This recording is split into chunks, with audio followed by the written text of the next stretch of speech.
साथियों अस्सलाम वालेकुम रहमतुल्लाहि बरकातुहू।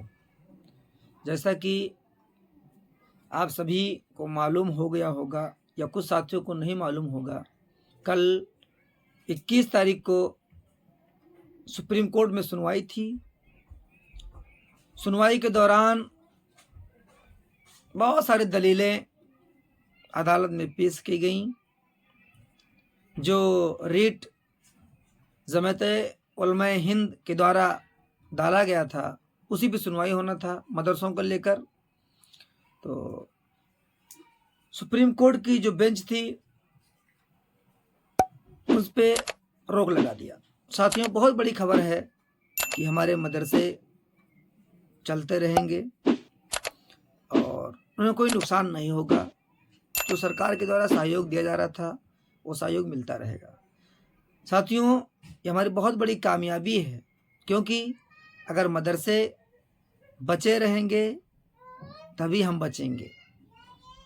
तो आज कल बहुत खुशी का दिन था और हम सभी लोगों को बहुत खुशी हुई कि सुप्रीम कोर्ट ने जो 21 अक्टूबर को केंद्र सरकार और राज्यों को एनपीसीआर द्वारा जारी किए गए संचार पर कार्रवाई करने पर रोक लगा दिया,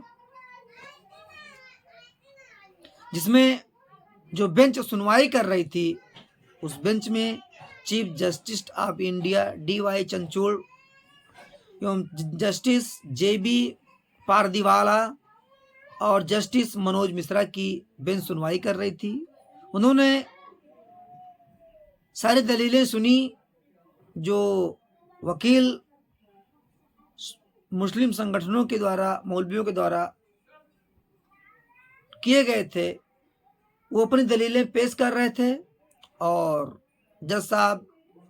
तीनों जज साहब बहुत ध्यानपूर्वक उन बातों को सुना और उस पे सुनने के बाद उन्होंने तुरंत उस पे अंतरिम रोक लगा दिया कि ऐसी कोई कार्रवाई नहीं की जाएगी, चाहे केंद्र शासित प्रदेश हो या राज्यों को हो।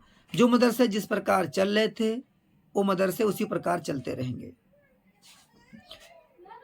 चुनौती को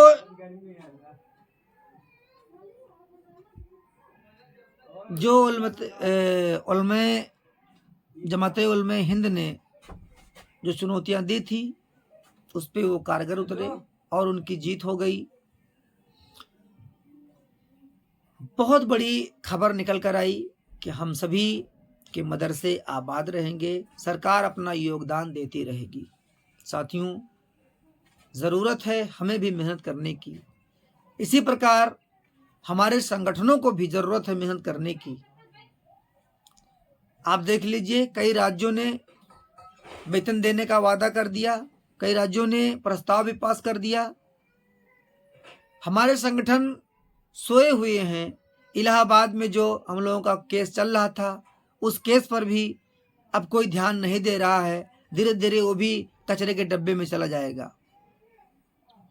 साथियों, दुख होता है, बहुत ज़्यादा दुख होता है, क्योंकि हम सभी आर्थिक रूप से कमज़ोर भी हैं, इतनी मदद भी नहीं कर सकते हैं, लेकिन अल्लाह ताला ने इतना नवाजा है कि हम संगठित होकर अपने केस को लड़ सकते हैं।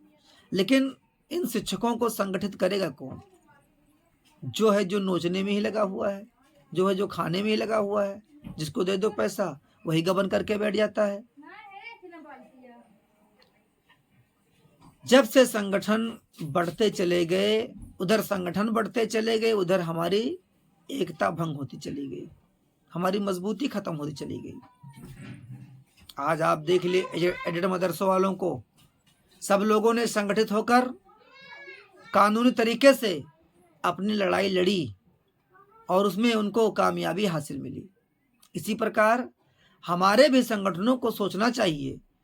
एक संगठन हो, 4 संगठन हो, 10 संगठन हो, 15 संगठन हो, मैंने बार बार कहा है कि सभी मुत्तहिद हो जाएं और सभी एक होकर, क्योंकि भाई एकता में शक्ति होती है। जब तक आप एक नहीं होंगे शक्ति नहीं आएगी। 5 उंगलियां हैं, 5 उंगलियों को आप अलग अलग कर दीजिए, एक उंगली से आप लिख सकते हैं? जब तक 2 उंगली का सहारा ना लगे। किसी वस्तु को उठाने में क्या 1 उंगली से उठा सकते हैं जब तक इन 5 की शक्ति नहीं मिलेगी। मेरे प्यारे शिक्षक साथियों, सोचिए, दिल पर हाथ रख के, और उन संगठनों से भी कहिए आप कि वो भी सोचें कि ईमानदारी से काम करें। जिस तरीके से हम सभी के भविष्य को उन्होंने गर्क में डाला है, उबारने का भी उन्हीं का जिम्मेदारी है।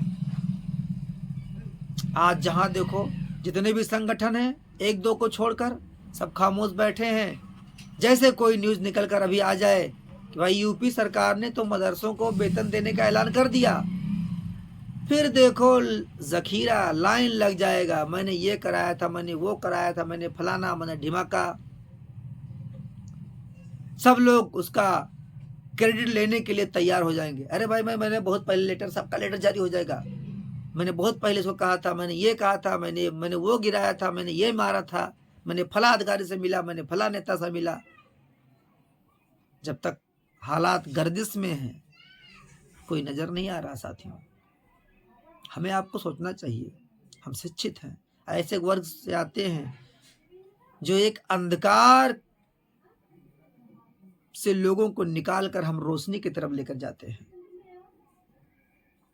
तो ये आज एडेड मदरसा वालों के लिए बहुत बड़ी जीत है, और सुप्रीम कोर्ट को भी आदेश देना पड़ा कि हम एनसीपीसीआर के आदेश को रद्द करते हैं और उस पर रोक लगाते हैं। जिस तरह से मदरसे राज्यों में, केंद्र शासित प्रदेशों में चल रही थी, वो ऐसे ही चलती रहेंगी।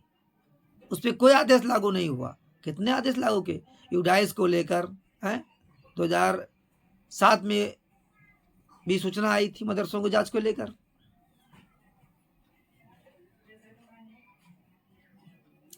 तो ये चलते रहते हैं।